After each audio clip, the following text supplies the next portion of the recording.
OT programs now include an on-the-spot writing sample as part of their interview process. In the room, under time pressure, without assistance of any kind.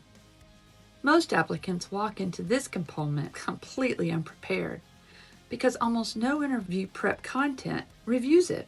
For the next few minutes, I want to tell you exactly what it's evaluating, why programs add it, and the specific preparation that makes you ready for it.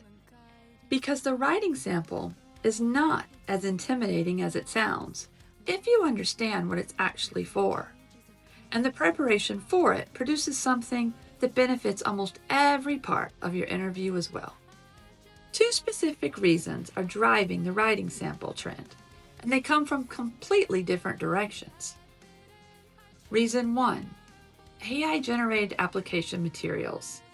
The widespread availability of AI writing tools create a genuine challenge for admissions committees.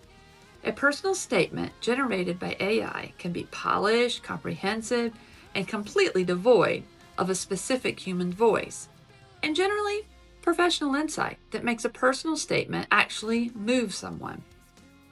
An on-the-spot writing sample in the interview room provides a direct comparison evidence. If the writing quality under pressure is dramatically different from the writing quality in the application, that discrepancy is noted. Reason 2, documentation is a clinical competency. Clinical documentation is something every OT does every single day of the career. Every patient encounter requires documentation that is accurate, specific, professionally appropriate, and legally defensible. The ability to write clearly and professionally under time pressure is not a nice to have. It's a requirement of the profession. And the writing sample is a direct preview of whether that foundation of that competency is there. And here's something about the writing sample that most applicants don't know, and that is that it makes the whole thing significantly less intimidating once you understand it. The on-site writing sample prompt is almost certainly about something you already know. Your observation experience, a specific clinical moment, your understanding of occupation and what that means to people, your professional motivation, something directly connected to who you are and what you've seen. It's not a test of specialized knowledge. It's not a trick question. It's a prompt that any genuinely prepared applicant can answer honestly and specifically. What it reveals is not whether you know the right things. It reveals whether you can organize and your thinking and communicate professionally in writing without assistance. That's a different challenge than it sounds. And it's one that responds directly to specific preparation. Here's exactly what a strong on-the-spot writing looks like versus one that does not. Because seeing in the contrast makes preparation much more concrete. Weak, on-the-spot writing is vague and general. I observed OT in several settings and found it very meaningful to see how OT helps people regain their independence and live life more fulfilling. That sentence could have been written by anyone about anything. There's no specific observation, no specific insight, no genuine voice.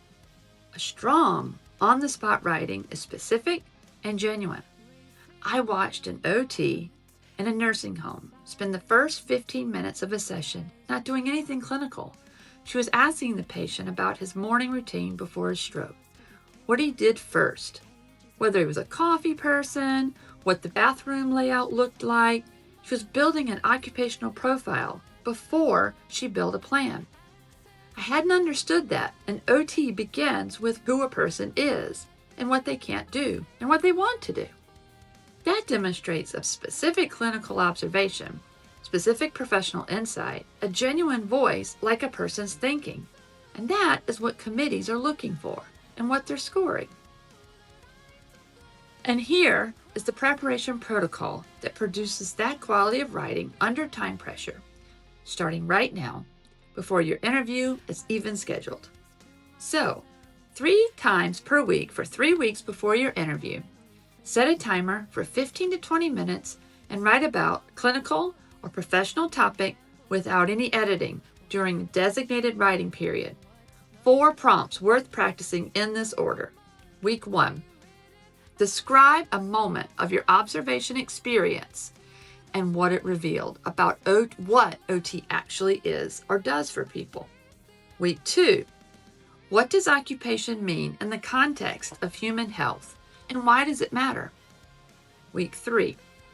Describe a time you received difficult feedback and what you did with it. If you've got an extra week, what is something about OT practice that surprised you and why? After each session, read what you wrote. Ask 3 questions. Is my thinking visible?